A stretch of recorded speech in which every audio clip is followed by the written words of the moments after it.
एक लड़का आया था, उसने कहा ये चिट्ठी प्रतिमा देवी ने आपके लिए दी है। प्रतिमा ने इतनी जल्दी जवाब दे दिया?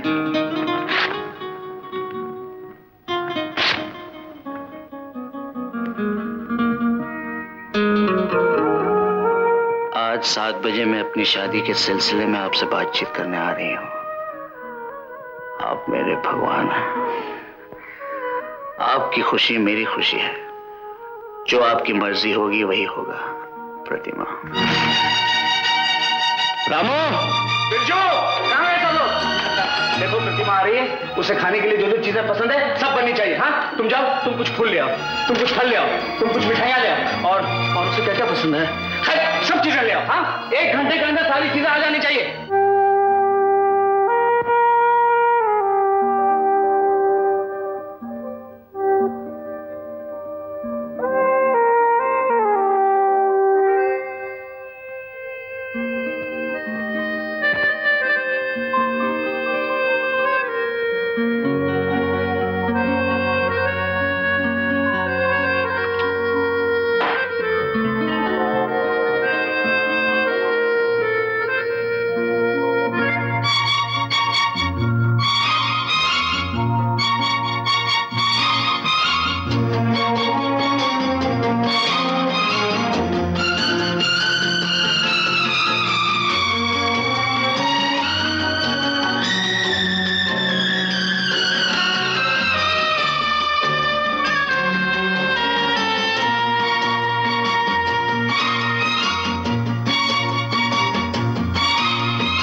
प्रतिमा, आओ।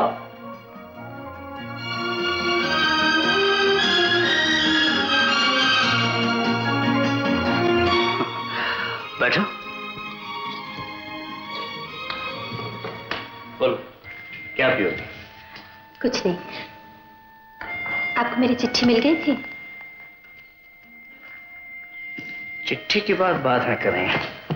पहले ये बताओ, क्या खाओगी, क्या पियोगी? जी, अभी नहीं, पहले वो बात कर लूं।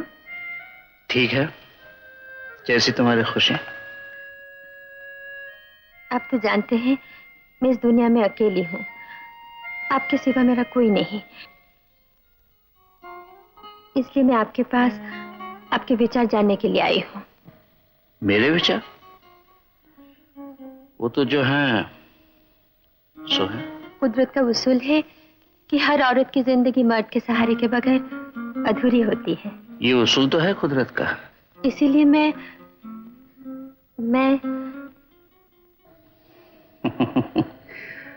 समझ गया। देखो प्रतिमा, शादी का बंधन ऐसा बंधन नहीं जो आज बांधा और कल तोड़ दिया। उस मिलाप की बड़ी महानता है। वैसे तो दुनिया में बहुत सी खुशियां हैं, बहुत से आनंद हैं, लेकिन इस आनंद की एक अपनी ही जगह है। पति पत्नी का जो रिश्ता होता है वो बहुत ही नाजुक, बहुत ही गहरा होता है। अगर किसी भी वजह से तुम्हारा दिल न माने तो तुम साफ साफ इनकार कर सकती हो। मेरी नजरों में तुम्हारी इज्जत बढ़ जाएगी, घटेगी नहीं। ये तो अच्छा ही हुआ कि मेरे कुछ बताने से पहले आपने सब कुछ समझ लिया।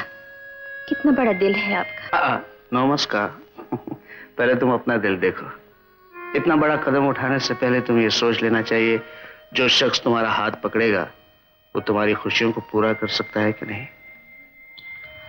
बॉस, मेरा ख्याल है चंदर एक अच्छा पति बन सकता है। चंदर?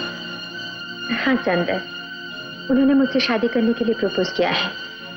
मैं सोच रही थी आपसे कैसे बात शुरू करूं। आप भी तो उन्हें बहुत चाहते हैं। जमीन से उठाकर आपने उन्हें आसमान पर बैठा दिया। अब रानी भी मेरे बगैर नहीं जी सकती। उसे एक माँ का प्यार चाहिए। जिस घर में आपने मुझे माँ का नाटक रचाने के लिए भेजा था, आज मैं सचमुच उसी घर में एक माँ और पत्नी का फर्ज निभाना चाहती हूँ।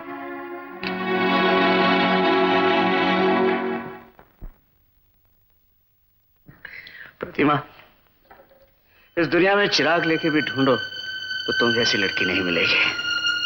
कितना अच्छा जीवन साथी चुना है तुमने चंदर, बड़ा ही खुश नसीब है। जाओ शादी की तैयारी करो, सारे खर्च का जिम्मा मेरा है। सुखी रहो। मैं चलूं? आ जाओ।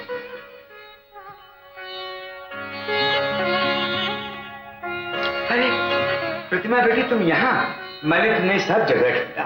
राजन बाबू ने तुम्हारी बाबा तुम जाओ।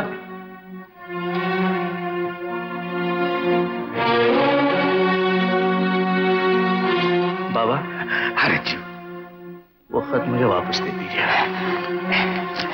ये लो। रज्जू, शादी तय हो गई ना? हाँ। हे भगवान, हे भगवान। लेकिन चंदर के साथ क्या कह रहे हो रज्जू? बाबा, मैं दुनिया को हमेशा देता ही रहा हूं, आज भी दे दिया। नहीं, नहीं रज्जू।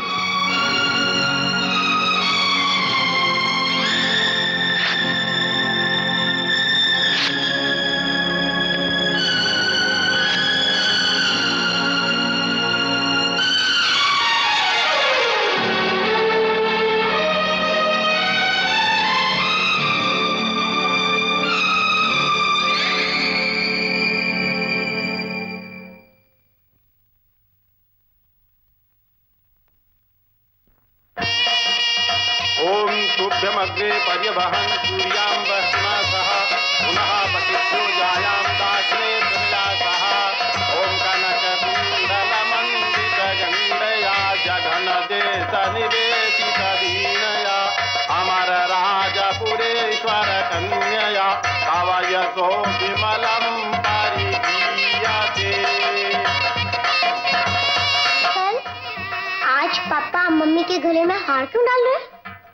मम्मी, आज तुम्हारे पापा और मम्मी की शादी हो रही है। अच्छा, आप कब करेंगे शादी अंकल? मुन्नी, तुम्हारी शादी होने के बाद।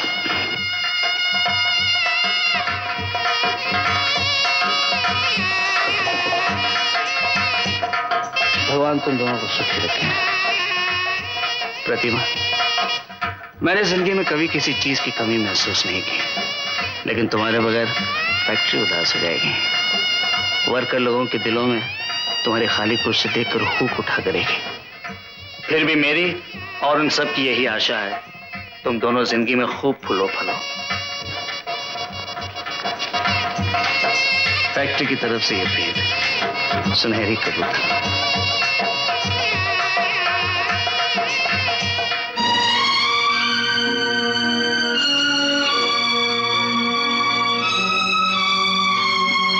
चंदर, अपना हाथ मेरी तरफ बढ़ाना। ये अंगूठी एक शादीशुदा आदमी के हाथ में मुझसे कहीं अच्छी लगेगी। इसे संभाल के रखना। दीनू बाबा, यह है मेरे नए बंगले की चाबी। आज से वो बंगला तुम दोनों का है, लेकिन मुफ्त में नहीं दूंगा। कारोबारी आदमी हूं, बदले में कुछ जरूर लूंगा। ऑर्डर दीजिए बॉस। उस बंगले में हर रोज मुझे मुन्नी के साथ खेलने की इजाजत देनी होगी। आप मुझसे इजाजत मांग रहे हैं बॉस? आप तो सचमुच फरिश्ता हैं। आप तो जिंदगी भर सारी दुनिया को देते ही रहे। हमको भी तो बहुत कुछ दे रखा था, आज ये नया मकान भी दे दिया।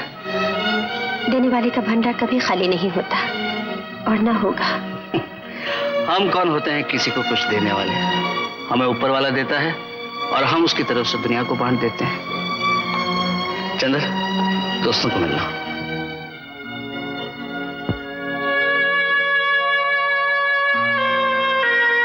रज्जू बेटा, तुमने चंदर को अपनी अंगूठी देकर अच्छा नहीं किया।